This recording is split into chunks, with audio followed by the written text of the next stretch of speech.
Turn over with me real quick to 1 John chapter 4. 1 John 4. I'm going to start reading in verse 20.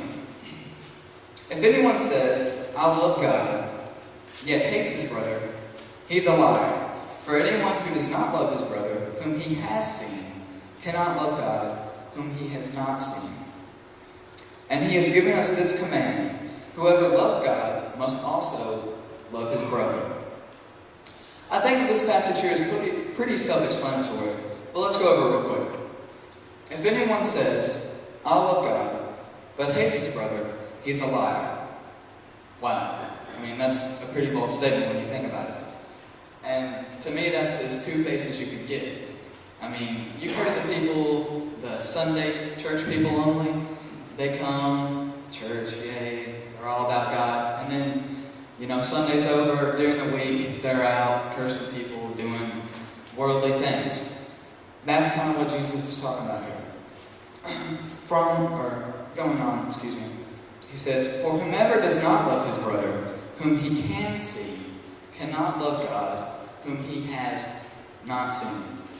It makes it pretty clear to me there that God is love. We all have heard that since we're little.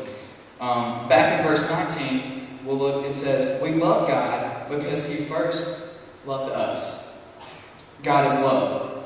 And then moving on to verse 21, it says, he has given us this command. This is a command, people. Listen up. He says, whoever loves God must love his brother also. Love's a powerful thing. Little kids who can't even speak, they love us. They love people. Why is it so hard for us to sincerely love others? Why can't we get along with everybody? You know why? It's in your head. It's all in your head.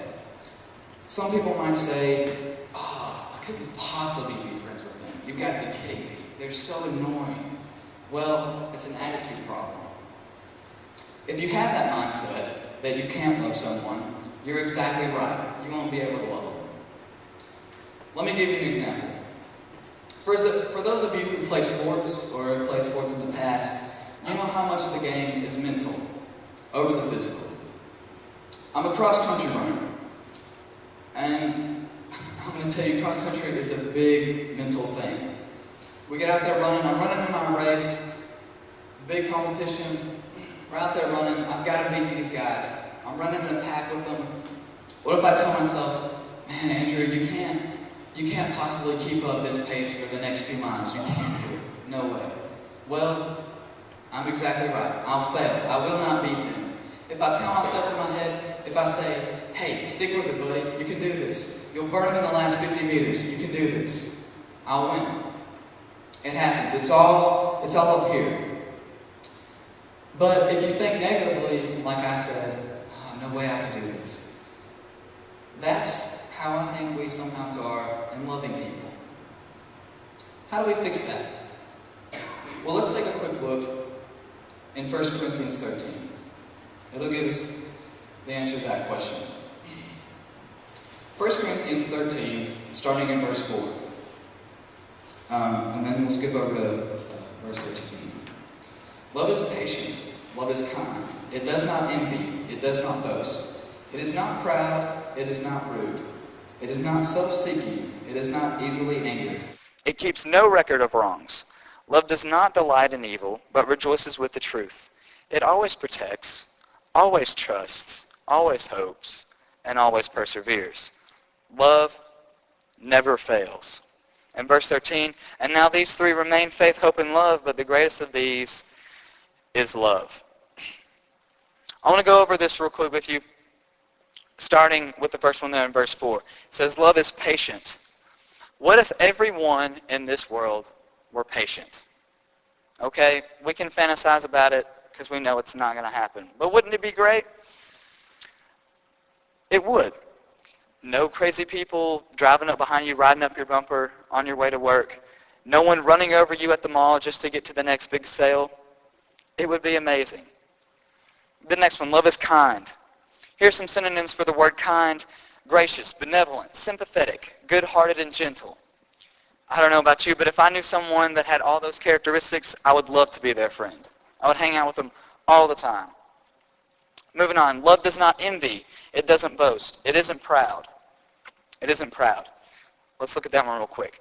If you've ever studied the Old Testament prophets, you know that the majority of the time, God was getting on with people because they were prideful. I remember back my 8th grade year in Bible class at school. I go to ABS. Our teacher, Mr. Chandler, he taught us about the Old Testament prophets. And on his test, he would always ask us, why was God punishing the people? And 99% of the time, you could put pride and you would get it right.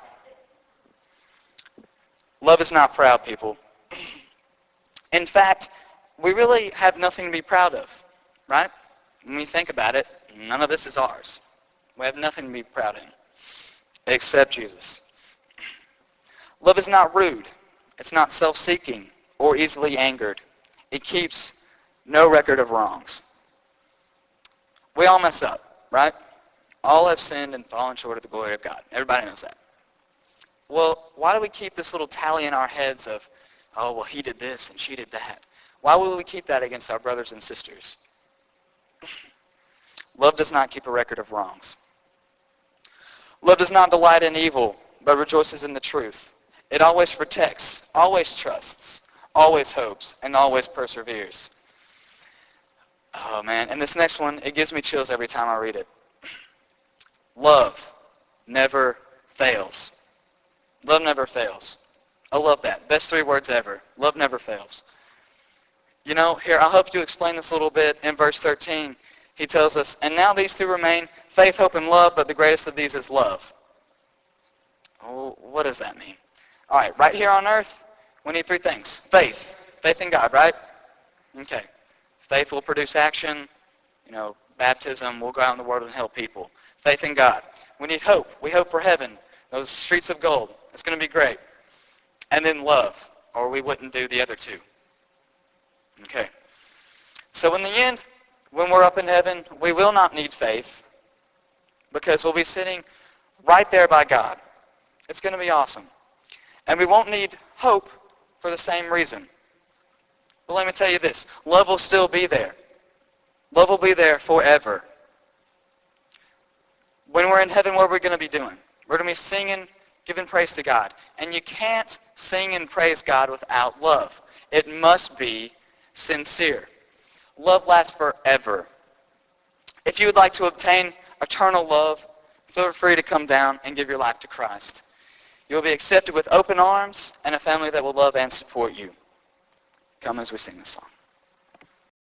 Hear the holy roar of God resound. Hear the holy roar of God resound. Watch the waters part before us now. Watch the waters part before us now. Come and see what he has done for us. Tell the world of his great love. Our God is a God who